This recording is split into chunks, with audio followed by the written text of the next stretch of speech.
Good evening এভৰিওৱান। তো আজি নতুন এটা ভিডিঅ' লৈ আপোনালোকৰ মাজত আহিছো।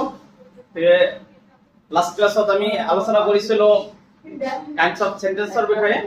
গতিকে আজি আমি আৰু এটা অতি ইন্টাৰেষ্টিং চেপ্টাৰ আপোনালোকৰ মাজত আলোচনা কৰিম।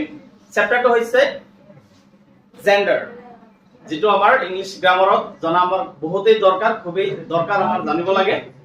তো এই জেন্ডাৰ মানেনো কি, জেন্ডাৰ কেই প্ৰকাৰৰ, কি কি ডিটেইলছত আলোচনা কৰিম, লগতে জেন্ডাৰৰ অৰ্থাৎ মেস্কুলিন জেন্ডাৰক কেনেকৈ ফেমিনিন জেন্ডাৰলৈ নিব পাৰি তাৰে গোটেইকেইটা নিয়মবোৰ আমি আলোচনা কৰিম।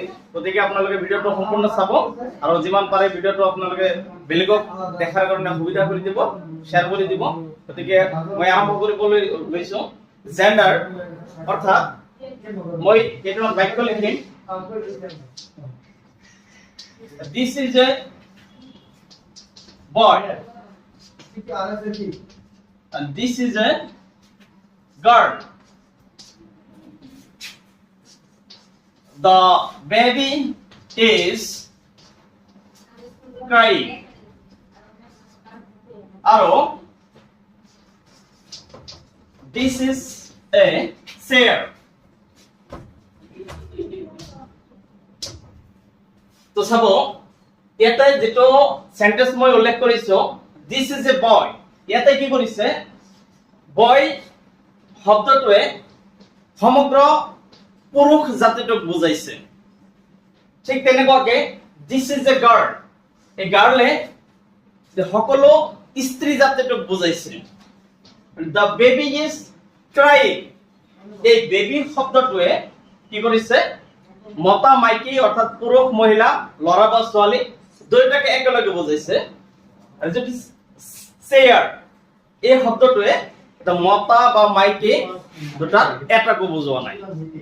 গতিকে ইয়াৰ পৰা আমি এনেকে বস্তুটো ল'ব পাৰো যে পদৰ যি গঠনৰ সহায়ত মতা মাইকী নাইবা মতা মাইকী কোনো নোহোৱা নিৰ্জীৱ বস্তু চিনাক্ত কৰিব পৰা যায় তাকে আমি জেন্ডাৰ বলি, তাকে আমি জেন্ডাৰ বুলি ক'ব পাৰো। এতিয়া আমাৰ এই ইংৰাজী গ্ৰামাৰত জেন্ডাৰ মুঠতে 4 প্ৰকাৰৰ। যেনেকুৱাকে 1 নম্বৰত masculine gender, number 2 feminine gender, number 3 common gender, and number 4 neuter gender. এই 4 প্ৰকাৰৰ জেন্ডাৰ আমি ইংৰাজী গ্ৰামাৰত দেখিবলৈ পাওঁ। গতিকে masculine gender মানে কি, যে যি নাউন বা প্ৰনাউন পুৰুষ জাতীয় অৰ্থাৎ পুৰুষ জাতীয় অৰ্থ প্ৰকাশ কৰে তাকে কোৱা হ'ব মেস্কুলিন জেন্ডাৰ। গতিকে মই এক্সাম্পল হিচাপে দেখুৱাব বিচাৰিছো, যেনেকুৱাকে মেন, ব্ৰাদাৰ, কিং, আঙ্কল। তো সব এই শব্দবোৰে মেন মানুহ, মতা মানুহ, ব্ৰাদাৰ ভাই ককাই, ৰজা, আঙ্কল খুৰা বা মহা। গতিকে এই শব্দকেইটা কি কৰিছে, সমগ্ৰ পুৰুষ জাতিটোক প্ৰতিনিধিত্ব কৰিছে।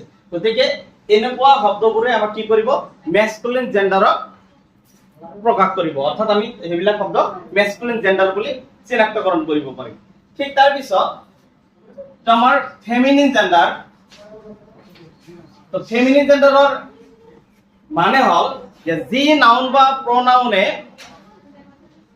স্ত্ৰী জাতিটোক বুজাব, অৰ্থাৎ যিবোৰ নাউন বা প্ৰনাউন স্ত্ৰী জাতীয়, ফিমেল জাতীয়, সেইবোৰক কোৱা হ'ব ফেমিনিন জেন্ডাৰ।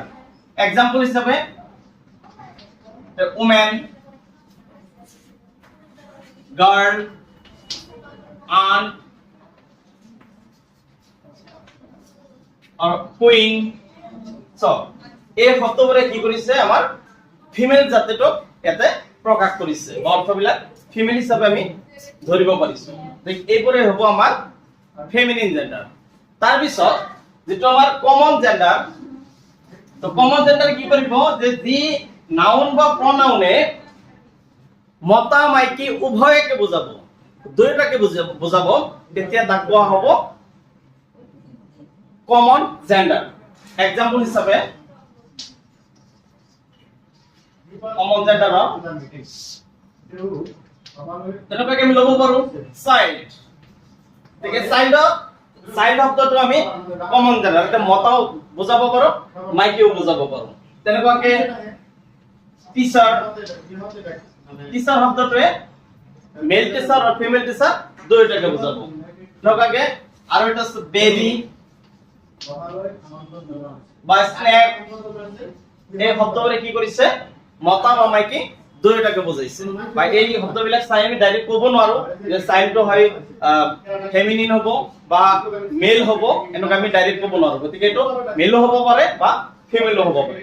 এইবোৰ হ'ব আমাৰ কমন জেন্ডাৰৰ এক্সাম্পল। তাৰ পিছত যেটা আমাৰ লাষ্ট ক্যাটাগৰি আছিলে এটা হল নিউট্ৰাল জেন্ডাৰ, অৰ্থাৎ যিবোৰ নাউনে কোনো অচেতন বা নিৰ্জীব বস্তুক বুজাবো, অৰ্থাৎ জড় বস্তু, অৰ্থাৎ যাৰ জীবন নাই তেনেকুৱা বস্তুক বুজালে এটো হ'ব নিউট্ৰাল জেন্ডাৰ। যেনেকুৱাকে আমাৰ প্ৰাণ নথকা সকলোবোৰ বস্তুৱে এই নিউট্ৰাল জেন্ডাৰৰ আন্ডাৰত আহি পৰিব। যেনেকুৱাকে পেন, ফেন, বুক, টেবুল, এনেকুৱাকে এটসেট্ৰা এটসেট্ৰা বহুত আছে যিবোৰৰ প্ৰাণ নাই, এইবিলাক বস্তুক আমি নিউট্ৰাল জেন্ডাৰৰ ভিতৰত ধৰিব পাৰো। তো এতিয়া আহিব আমাৰ, নিশ্চয় আপোনালোকে বুজিব পাৰিছে, তো এই জেন্ডাৰক অৰ্থাৎ মেইনলি এই মেস্কুলিন জেন্ডাৰক ফেমিনিন জেন্ডাৰলৈ পৰিৱৰ্তন কৰাৰ কিছুমান নিয়ম আছে। তাৰে ফাৰ্স্ট নিয়মটো হ'ল কি যে কিছুমান মেস্কুলিন জেন্ডাৰৰ শেষত ই ডবল এস বা ডবল এস যোগ কৰি দিলেই মেস্কুলিন জেন্ডাৰটো ফেমিনিন জেন্ডাৰলৈ পৰিৱৰ্তন হৈ যায়। এক্সাম্পল হিচাপে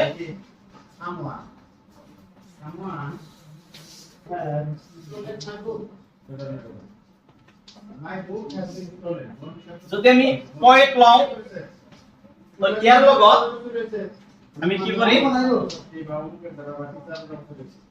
ই ডাবল এস যোগ কৰি দিম পয়েটেস। গতিকে পয়েটেস হইটো ফেমিনিন জেন্ডাৰলৈ পৰিৱৰ্তন হৈ গ'ল। ঠিক তেনেকুৱাকে লায়ন, এটোৰ লগতো আমি ই ডাবল এস যোগ কৰি দিম, এটো ফেমিনিন জেন্ডাৰলৈ পৰিৱৰ্তন হৈ যাব। যেনেকুৱাকে আৰু আছে টাইগাৰ, তো টাইগাৰক ফেমিনিন জেন্ডাৰ হয় টাইগ্ৰেস। ঠিক তেনেকুৱাকে এক্টৰ আছে, এক্টৰ ফেমিনিন জেন্ডাৰ হৈ যায় এক্ট্ৰেস।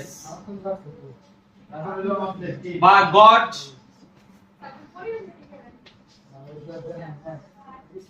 ইয়াৰ লগত ই ডাবল এস যোগ হৈ ফেমিনিন জেন্ডাৰ হয়। তাৰপিছত আৰু এটা অতি সুন্দৰ ৰুলছ আছে যে কিছুমান ওয়াৰ্ড পৰিৱৰ্তন কৰি মেস্কুলিনক ফেমিনিন জেন্ডাৰলৈ আমি পৰিৱৰ্তন কৰিব পাৰো। এক্সাম্পল হিচাপে যদি আমি হাজবেন্ড, এই হাজবেন্ডক যদি আমি ফেমিনিন জেন্ডাৰলৈ নিব বিচাৰো, তেতিয়া এটো লগত একো যোগ কৰিব নালাগে, সম্পূৰ্ণ শব্দটোৰে চেঞ্জ হ'ব। যেনেকুৱাকে হাজবেন্ডৰ ফেমিনিন জেন্ডাৰ আমি জানো ওয়াইফ। ঠিক তেনেকুৱাকে ব্ৰাদাৰ মেস্কুলিন জেন্ডাৰ, ইয়াৰে ফেমিনিন জেন্ডাৰ কি হ'ব সিস্টাৰ। ঠিক তেনেকুৱাকে আঙ্কল, ইয়াৰে ফেমিনিন জেন্ডাৰ হ'ব কি আন্ট। বা ফাদাৰ, ফাদাৰৰ মেস্কুলিন জেন্ডাৰ হ'ব কি মাদাৰ। গতিকে এনেকুৱাকে আৰু বহুত বিলাক শব্দ আছে যিবিলাকত কেৱল শব্দটোৰ সম্পূৰ্ণ পৰিৱৰ্তন কৰি ফেমিনিন জেন্ডাৰ কৰা হয়। তো তাৰ পিছৰ নিয়মটো হ'ল কি যে মেস্কুলিন নাউনটো যৌগিক হলে মেস্কুলিন নাউন বুজোৱা সেই শব্দটোৰ পৰিৱৰ্তন কৰি আমি সেই মেস্কুলিনটো ফেমিনিন জেন্ডাৰলৈ পৰিৱৰ্তন কৰিব পাৰো। এক্সাম্পল হিচাপে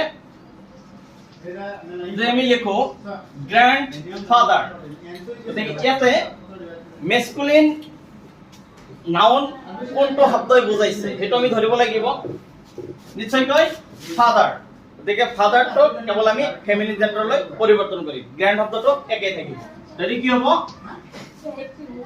গ্ৰ্যান্ড মাদাৰ ঠিক তেনেকুৱাকে হি এস মানে গাধ গতিকে এই শব্দটোত কোনটো শব্দ হয় মেস্কুলিন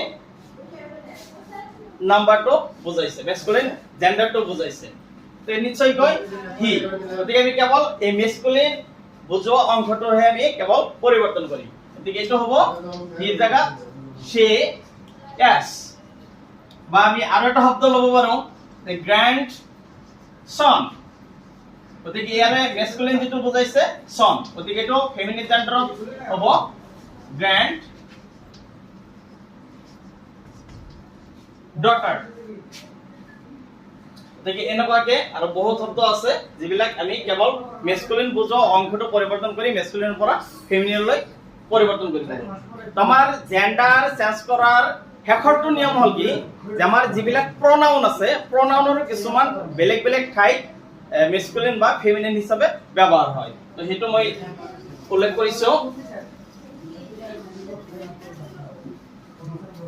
যে হি প্ৰনাউনটো মেস্কুলিন হিচাপে ব্যৱহাৰ হয় তো ইয়াৰে ফেমিনিন জেন্ডাৰত কি হ'ব she ঠিক তেনেকুৱাকে হিম মেস্কুলিন জেন্ডাৰত ব্যৱহাৰ হয় ফেমিনিন জেন্ডাৰত ব্যৱহাৰ হয় her his মেস্কুলিন জেন্ডাৰত ব্যৱহাৰ হয় তো এনে ফেমিনিন জেন্ডাৰ কি হ'ব her দেখি এনেকুৱাকে আমি এইবিলাক মেস্কুলিন আৰু এইবোৰক প্ৰনাউনক ফেমিনিন জেন্ডাৰ হিচাপে ব্যৱহাৰ কৰিব গতিকে আজি আছিল এইখিনি আমাৰ জেন্ডাৰৰ ওপৰত বেসিক নলেজ গতিকে আশা কৰিছো আপোনালোকে বুজিব পাৰিছে আৰু যদি কিবা অসুবিধা হৈছে বা মোৰ স্লিপ অফ টাং হৈ যাব পাৰে মই শিকোৱাৰ মাজত আলোচনাৰ মাজত কিবা ভুল ত্ৰুটি হ'ব পাৰে গতিকে আপোনালোকে মোৰ আহ্বানসমূহ আপোনালোকে কমেন্ট বক্সত মোক জনাই দিব যাতে মই নেক্সট ভিডিঅ'বোৰত মোৰ হোৱা ভুলবোৰ যাতে শুধৰাই ল'ব পাৰো বা নিজক কাৰেকচন কৰিব পাৰো গতিকে মই সকলোলৈ মোৰ ৰিকুৱেষ্ট এইটোৱে থাকিব যে আপোনালোকে ভিডিঅ'টো যিমান পাৰে শ্বেয়াৰ কৰি দিয়ক সকলো ছাত্ৰ ছাত্ৰী ল'ৰা ছোৱালীৰ কাৰণে এনেকুৱা বেসিক নলেজখিনিৰ যথেষ্ট